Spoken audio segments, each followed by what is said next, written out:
Hello students, मैं Vivek Sharma ELP maths पे आप सभी का स्वागत करता हूं। आज हम कंटिन्यू करेंगे क्लास 10 चैप्टर नंबर 6 ट्रायंगल को। ये इस चैप्टर का पार्ट 2 है, जिसमें कि आज हम बहुत इंपॉर्टेंट थ्योरम के ऊपर बात करेंगे, basic proportionality theorem, BPT in short इसको बोल देते हैं, और थेल्स थ्योरम भी इसी को ही हम बोलते हैं। ठीक है, बहुत इंपॉर्टेंट थ्योरम है ये, समझ लीजिए। इस पर एक क्वेश्चन 100% आएगा आपका, हो सकता है ये थ्योरम भी आ जाए। ठीक है, इसके भी 99% चांस, या ये कह सकते हो सिंपली 100% चांस है मेरी तरफ से इस थ्योरम के एग्ज़ाम में आने के। ठीक है, तो कहने का मतलब है कि इसको ध्यान से देखना, बहुत इम्पोर्टेंट थ्योरम है आपके लिए ये। इसमें क्या कहा गया है, देखिए इसमें कहा है, if a line is drawn parallel to one side of a triangle to intersect the other two sides in distinct points, then the other two sides are divided in the same ratio.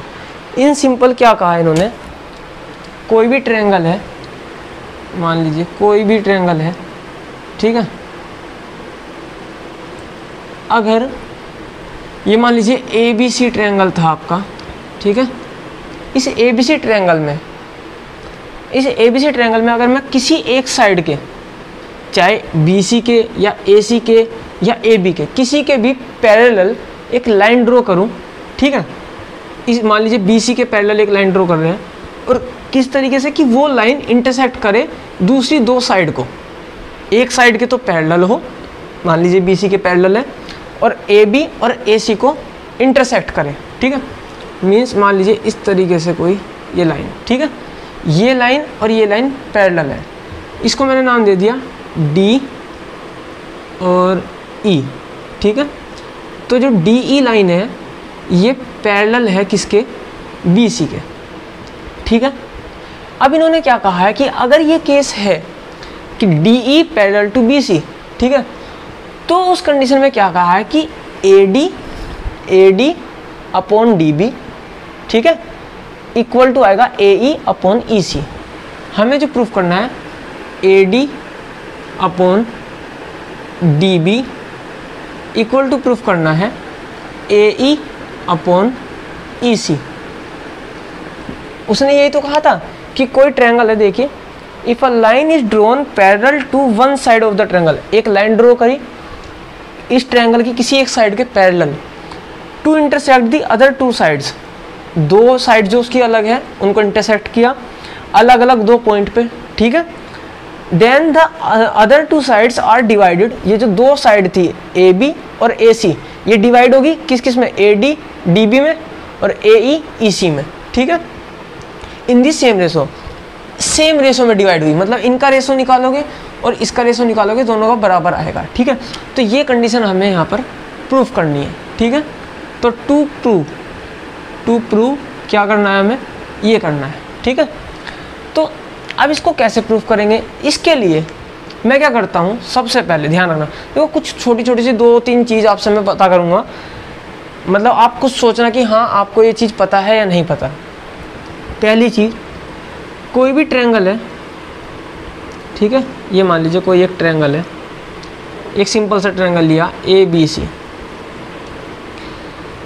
मैंने क्या किया, हमें पता है कि किसी triangle का area निकालने का तरीका क्या होता है, half into base into height या एल्टीट्यूड, या मतलब एल्टीट्यूड भी कह देते हैं उसको। एल्टीट्यूड क्या होता है कि परपेंडिकुलर ड्रॉ करा, उसकी हाइट वही होती है। ठीक है, A पॉइंट से मान लीजिए मैंने एक एल्टीट्यूड ड्रॉ करा, एल्टीट्यूड मतलब परपेंडिकुलर होगा, वो ध्यान रखना हमेशा परपेंडिकुलर। ये इसको मान लीजिए D पॉइंट दे दिया, तो AD जो है इस ट्रायंगल की हाइट है, सिंपल सी बात है। तो सोचिए हमें पता है ये परपेंडिकुलर किस पे है, BC पे, तो मेरा बेस क्या होगा, BC, तो बेस मेरा हो गया BC, हाइट मेरी क्या हो गई, AD। तो अगर मैं इसका एरिया निकालूंगा तो क्या होगा, हाफ इंटू बेस कितना है BC इंटू हाइट कितनी है AD। अगर मैंने बेस BC लिया था, B से लेकर C तक का, तो क्या हुआ, पूरा बेस लिया मैंने, यहाँ तक का हाइट ली, तो इस ट्रायंगल का एरिया निकल के आ गया। लेकिन अगर मैं क्या करूं, बेस जो है मैं सिर्फ BD लूं, कितना, BD, हाइट फिर भी मुझे AD लेनी पड़ेगी। देखिए पूरे ट्रायंगल का एरिया निकालूं तो भी हाइट AD है, और इतने ट्रायंगल का ADB का निकालूं तो भी हाइट क्या आएगी, AD आएगी। तो उसमें सिर्फ चेंज कितना आ जाता है, बेस का फर्क आ जाता है, बेस बड़ा छोटा। अगर मैं बेस यहाँ तक ले रहा हूँ और हाइट ये ले रहा हूँ, हाइट तो सेम ही रहेगी, हाइट क्या है AD, तो मेरा एरिया किसका निकल का आएगा, इसका, इतने का, ठीक है। और अगर दूसरी कंडीशन कि अगर मैं बेस जो है वो D से लेकर C तक लूँ और हाइट AD लूँ और half base into height formula लगाता हूँ, तो एरिया किस ट्रायंगल का निकल कर आएगा, इसका। मतलब डिपेंड कर रहा है कि बेस कितना ले रहे हो आप, ठीक है। हाइट तो, और अगर मैं पूरा का पूरा B से लेकर C तक का बेस ले रहा हूँ, हाइट ये ले रहा हूँ, तो पूरे ट्रायंगल का एरिया निकल के आ रहा है। इतनी कंडीशन समझ में आ गई होगी। ये छोटी सी चीज़ थी, इसमें यहाँ इस्तेमाल होगी, ठीक है। एक चीज़ और बताता हूँ, मान लीजिए दो पैरेलल लाइन है, एक लाइन ये रही, दूसरी पैरेलल लाइन कोई भी ये रही, ठीक है। ये मीट करी यहाँ पे इस तरीके से, ठीक है। ये जो दो चीज़ मैं बता रहा हूँ तुम्हें, ये इसमें इस्तेमाल होगी। अब देखिए मैंने क्या बताया, ये लाइन और ये लाइन पैरेलल है। अब मैं क्या कर रहा हूँ, इस नीचे वाली लाइन के एक कॉर्नर से अगर मैं इधर मीट करा दूँ, तो ये जो ट्रायंगल बन के आया, ये वाला, ठीक है। एक ट्रायंगल तो ये हो गया ABCD, ठीक है। इस तरीके से मान लेते, तो ट्रायंगल ABC, एक ट्रायंगल तो ये हो गया ABC। फिर मैं कह रहा हूँ कि इस, अब नीचे वाले के इस कॉर्नर से इस वाले कॉर्नर को मीट कराइए, ठीक है। तो ये ट्रायंगल जो बन के आया, ट्रायंगल ABD, ये दोनों ट्रायंगल का एरिया क्या होगा, सेम होगा, ठीक है। कैसे भाई, देखिए दोनों पैरेलल हैं, ये भाई सिमेट्री की तो चल रहा है। अगर पैरेलल लाइन है, अगर मैं इस कोने से इस कोने को मिला रहा हूँ तो भी वही बात बैठ रही है, और इस कोने से इस कोने को बना रहा हूँ, जो भी मतलब ट्रायंगल बन के आएगा आपका, वो जो एरिया देगा वो सेम देगा, ठीक है।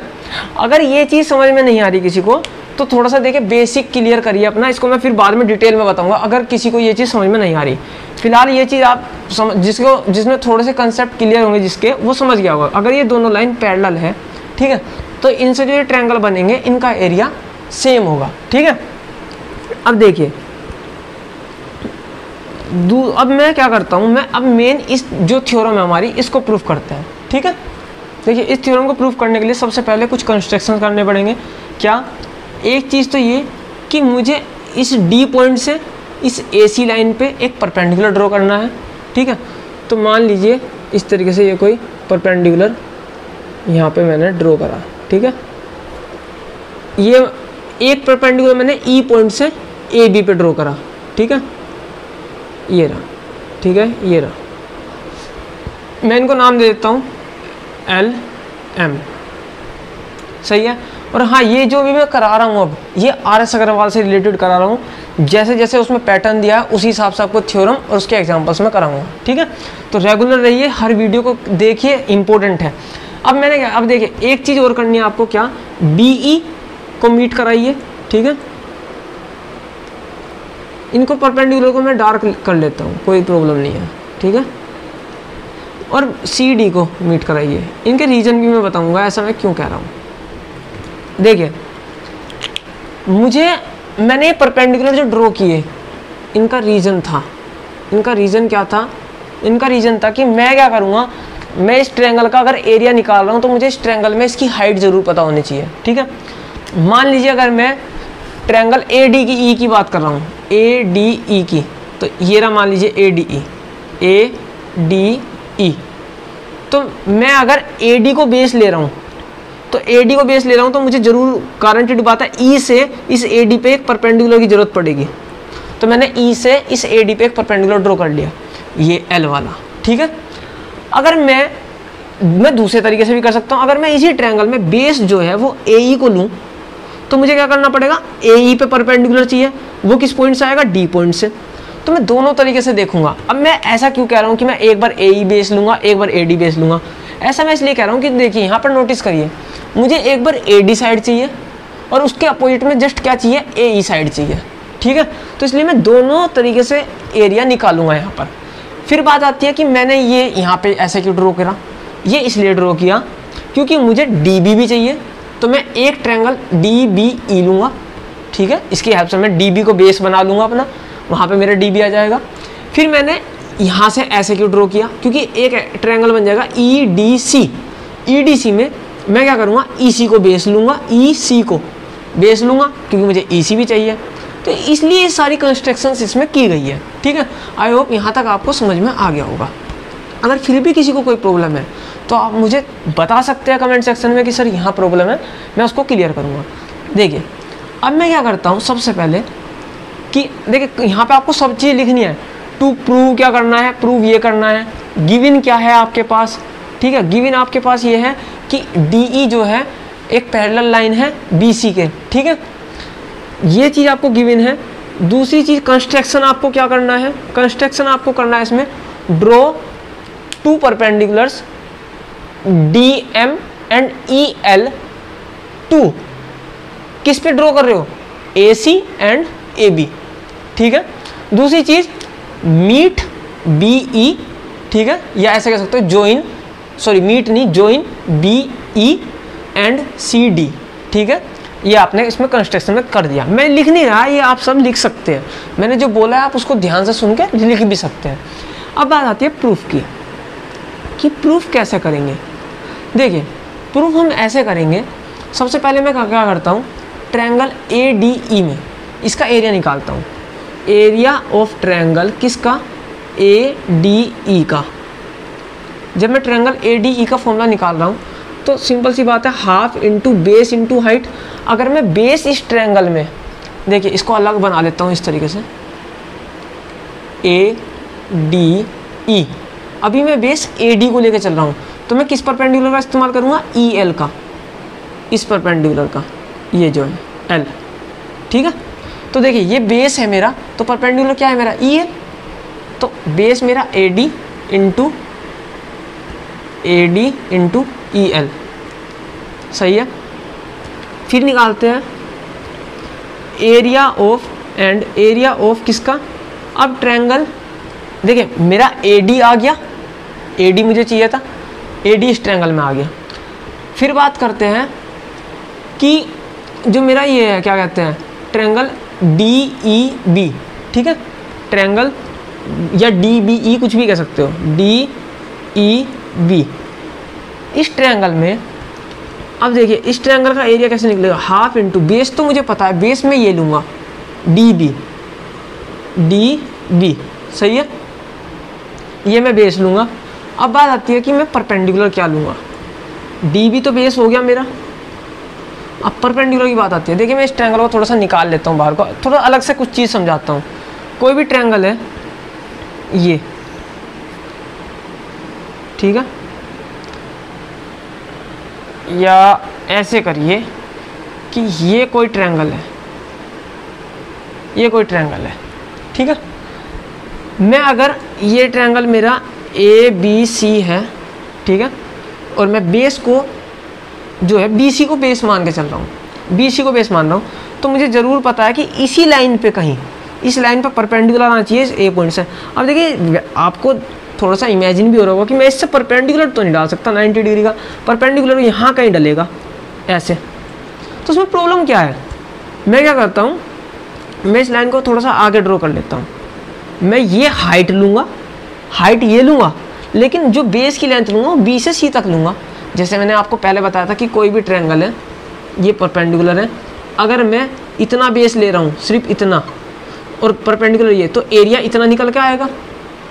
और अगर मैं बेस इतना ले रहा हूँ तो परपेंडिकुलर ये ले रहा हूँ तो एरिया ये निकल के आएगा। लेकिन एक और चीज़ आप नोटिस करिए, अगर मान लीजिए मैं इनमें से कोई भी पॉइंट ना लूँ, इस तरीके से कह दूँ ये परपेंडिकुलर है, ठीक है, और मैं बेस यहाँ से यहाँ तक का ले रहा हूँ, तो इसका मतलब इस ट्रायंगल का एरिया निकल के आएगा। अगर मैं बेस इतना ले रहा हूँ, हाइट तो यही है, हाइट तो इस ट्रायंगल की इतनी ही है, अगर परपेंडिकुलर से आप नापोगे तो यही हाइट है, तो एरिया सिर्फ इसका निकल के आएगा। तो वही चीज़ हम यहाँ करेंगे। अब देखिए इसमें मैं क्या करूँगा, मैं यहाँ पर बेस तो लूँगा DB, लेकिन DB अगर बेस है तो DB को मैं थोड़ा आगे एक्सटेंड करूँ यहाँ तक, L तक, कोई प्रॉब्लम तो नहीं। या आप ऐसा सोचिए AEB जो ट्रायंगल है ये रहा, ठीक है, और D यहाँ कहीं पॉइंट है, यहाँ कहीं D पॉइंट है, ये लीजिए E, ये डी, ये ए, ये बी, और ये मेरा क्या था, परपेंडिकुलर था, ये एल। ये परपेंडिकुलर मुझे पता है कि मैंने, क्योंकि ये परपेंडिकुलर ड्रॉ किया है, ये मेरा परपेंडिकुलर है, ये मेरा डी पॉइंट है। तो अगर मैं यहाँ, वही चीज़ जो मैं बता रहा था, अगर मैं यहाँ से यहाँ तक का बेस लूँ, ठीक है, सिर्फ इतना, और परपेंडिकुलर ये लूँ, तो मेरी हाइट तो क्योंकि ये लेनी पड़ेगी मुझे, तो कौन सा एरिया निकल के आएगा, ये वाला डी ई बी वाला। तो मैं वही कर रहा हूँ, परपेंडिकुलर क्या लूँगा मैं, ई एल, ठीक है, क्योंकि बेस वाली लाइन पे कहाँ है परपेंडिकुलर, ई एल ही तो मेरा परपेंडिकुलर है, तो बस मैंने वही किया, ई एल ले लिया। अब क्या करते हैं, इन दोनों का रेशो निकालिए। इन दोनों का रेशो निकालते हैं, area of triangle A D E upon area of triangle D E B. इनका एरिया निकालेंगे। देखिए जब इन दोनों को डिवाइड करोगे तो 1/2 से 1/2 कटेगा, ई एल से ई एल कटेगा, आएगा क्या, A D upon D B, A D upon D B, ये निकल के आएगा। सही है, तो ये हो गया आपकी फर्स्ट इक्वेशन। दूसरी बात करते हैं अब मैं क्या करता हूँ, दोबारा करते हैं एक प्रोसेस अगेन। मैं दोबारा area of triangle A D ई का निकालता हूँ, ट्रायंगल ए डी ई। अब मैं ऐसे क्यों कर रहा हूँ, देखिए इस ट्रायंगल का एरिया दो तरीके से निकल सकता है, एक बार ए डी को बेस मान के, एक बार ए ई को बेस मान के। अब मैं क्या करता हूँ, मैं इस तरीके से करता हूँ, ये ए डी ई है, इस बार मैं ए ई को बेस लूँगा तो परपेंडिकुलर किसे लूँगा, जो डी से परपेंडिकुलर बना हुआ है, यानी कि ये एम वाला, ठीक है। अब इसको परपेंडिकुलर लेते हैं क्योंकि मुझे ए ई की भी तो ज़रूरत है। तो क्या करते हैं, देखिए हाफ इंटू बेस मैंने किसको लिया, ए ई को, परपेंडिकुलर किसको लिया, डी एम को, ठीक है। फिर बात करते हैं, अब देखिए मैंने क्या किया था, पहले इस वाले ट्रायंगल में जब इसको परपेंडिकुलर लिया, फिर मैंने एक ये ट्रायंगल लिया।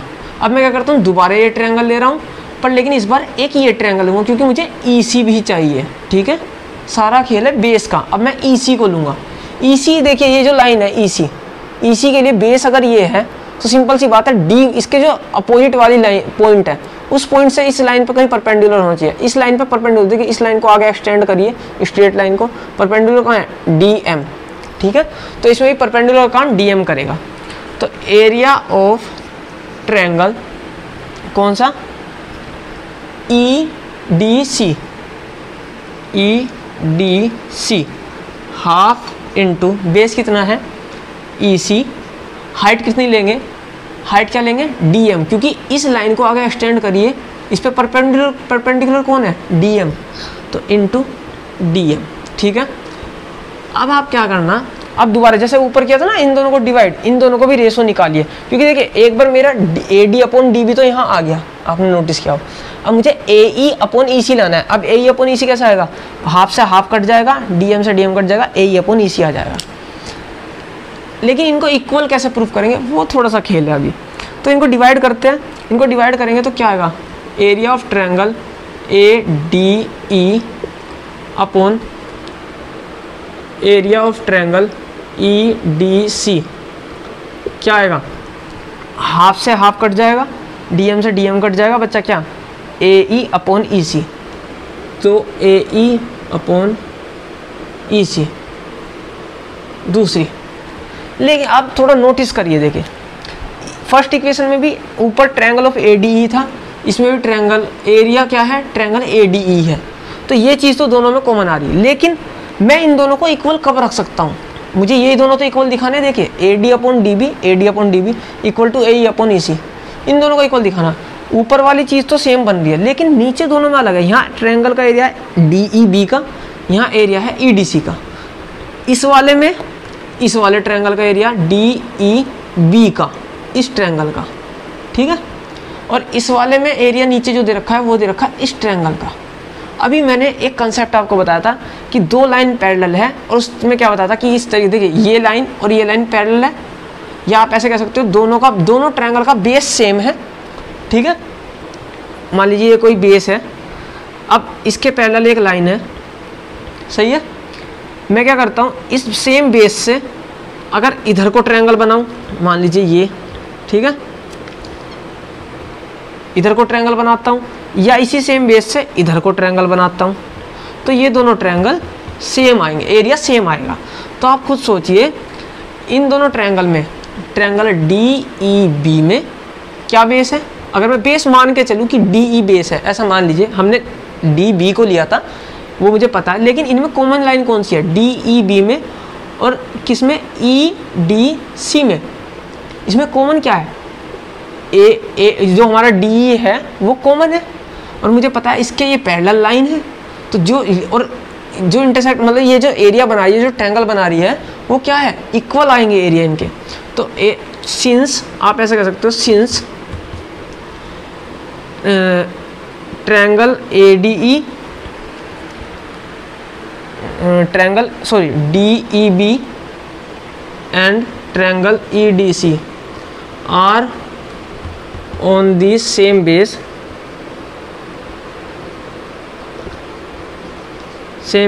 ठीक है। लैंग्वेज थोड़ी सी इसमें से बता देता हूँ कैसे लिखी हुई है पूरी। Being on the same base and DE base D, हाँ बेस क्या है? सेम बेस क्या है? DE, ठीक है। फिर है between the same parallels this and this, ठीक है। और मुझे पता है दोनों पैरेलल लाइन सही है, ठीक है। एंड बिटवीन द, जो ट्रायंगल बन रहे हैं वो कहाँ बन रहे हैं? दो पैरेलल लाइन्स के बीच में बन रहे हैं। बिटवीन द टू, या सेम पैरेलल लाइन्स कह सकते हो, सेम पैरेलल लाइन्स, ठीक है, DE एंड BC। तो इन दोनों का जो एरिया है वो सेम होगा।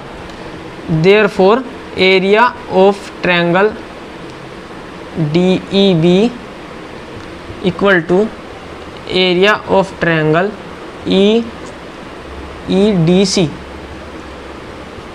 अगर ये एरिया और ये एरिया दोनों बराबर है, इसका मतलब ये भी ADE बिल्कुल सेम टू सेम है, नीचे वाले दोनों बराबर है ही, तो इसका मतलब फर्स्ट, सेकंड और ये थर्ड इक्वेशन, इन तीनों को अगर तुम सोचो तो क्या होगा? ये दोनों इक्वल है, ठीक है।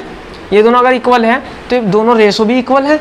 इसका मतलब AD/DB इक्वल टू AE/EC आ गया हमारा। जो हमारा प्रूफ हमें करना था वो ये रहा। यहाँ पे लिख देना by first, second and third, ठीक है। ये आपका रिजल्ट निकल के आ गया। इसकी देखिए बहुत इंपॉर्टेंट थ्योरम है, बहुत इंपॉर्टेंट थ्योरम है। अब मैं इसमें और भी चीज़ प्रूव कर सकता हूँ, इसकी कोरोलरी है, ठीक है। कोरोलरी क्या होती है कि इससे और क्या क्या रिजल्ट निकल के आ सकते हैं इसी के बेस पे। तो फिलहाल तो आप इसको देखिए, नोट कर लीजिए जो मैंने आपको कराया है। इसमें बहुत इंपॉर्टेंट थ्योरम है, 100% आपके एग्जाम में आएगी, ठीक है। पॉज करिए वीडियो को, इसे तुरंत नोट डाउन कर लीजिए। अब मैं इसकी कोरोलरी जो है वो बताऊँगा, ठीक है। इस थ्योरम की दो कोरोलरी है। इसमें पहली क्या है कि जो अगर ये कंडीशन देखिए जो ऊपर हमने प्रूफ करी थी, इसमें क्या कहा था कि अलग अलग इनका रेशो इक्वल होगा इसके और इसके रेशो पे, ठीक है। लेकिन इसमें क्या कहा है, मान लीजिए AB पूरी लाइन लीजिए, उसको डिवाइड करिए किसी भी एक पार्ट से, ठीक है। मान लीजिए DB से किया तो AB/DB इसका रेशो, और दूसरी लाइन का और इसका रेशो EC का, AC/EC इनका रेशो इक्वल होगा। दूसरा पॉइंट क्या है कि जैसे हमने बड़ी लाइन का और जो AB लाइन थी और उसका नीचे वाले पार्ट का रेशो निकाला, ऐसे ही हम इसके लिए भी दिखा सकते हैं कि ऊपर वाली लाइन और ऊपर वाली लाइन का रेशो, मतलब AB लाइन, बड़ी लाइन और ऊपर वाली लाइन का रेशो AB/AD, या ऐसे देखो इन्होंने क्या रखा है AD/AB, उससे कोई फर्क नहीं पड़ता, इनका रेसिप्रोकल कर लो, क्या आएगा AB/AD इक्वल टू AC/AE। कोई दिक्कत थोड़ी है रेसिप्रोकल करने में, कोई प्रॉब्लम नहीं है। तो ये AB/AD इक्वल टू AC/AE भी हो सकता है, मतलब दोनों पार्ट के लिए AD या DB, AE या EC दोनों के लिए ये हो सकता है, मतलब ये कंडीशन भी सेटिस्फाई होगी। अब इसका कैसे करेंगे देखिए, हमें पता है बेसिक प्रोपोर्शनलिटी थ्योरम से, BPT से शॉर्ट में बोल देते हैं, उससे हमें पता है क्या पहला कर रहे हैं कि DB इक्वल टू है हमारा AE/EC, ठीक है। दोनों साइड 1 प्लस कर दीजिए। अब मैं ऐसा क्यों कह रहा हूँ, 1 प्लस करने से क्या होगा, AD, अब मुझे ऊपर क्या बनाना देखिए AB, तो AB कब बनेगा, AD+DB जब होगा, नीचे DB है, अगर मैं +1 यहाँ करता हूँ तो AD/DB +1, तो जब ये एलसीएम ले गए तो A D plus D B हो जाएगा, और A D plus D B क्या हो गया, ए बी। अब मैं 1 प्लस सिर्फ एक साइड नहीं करूँगा, दोनों साइड करना पड़ेगा, ठीक है, इक्वालिटी रखनी पड़ेगी हमें।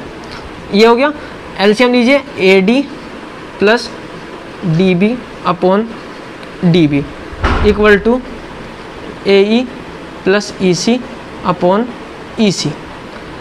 ए डी प्लस डी बी क्या हो गया हमारा, A B upon D B हो गया पहली चीज़, इक्वल में क्या आ गया, ए ई प्लस ई सी क्या हो गया हमारा, ए सी अपॉन ई सी। तो फर्स्ट कोरोलरी हमारी प्रूफ हो गई, ठीक है। दूसरी क्या करनी है हमें, ये करनी है A D upon A B.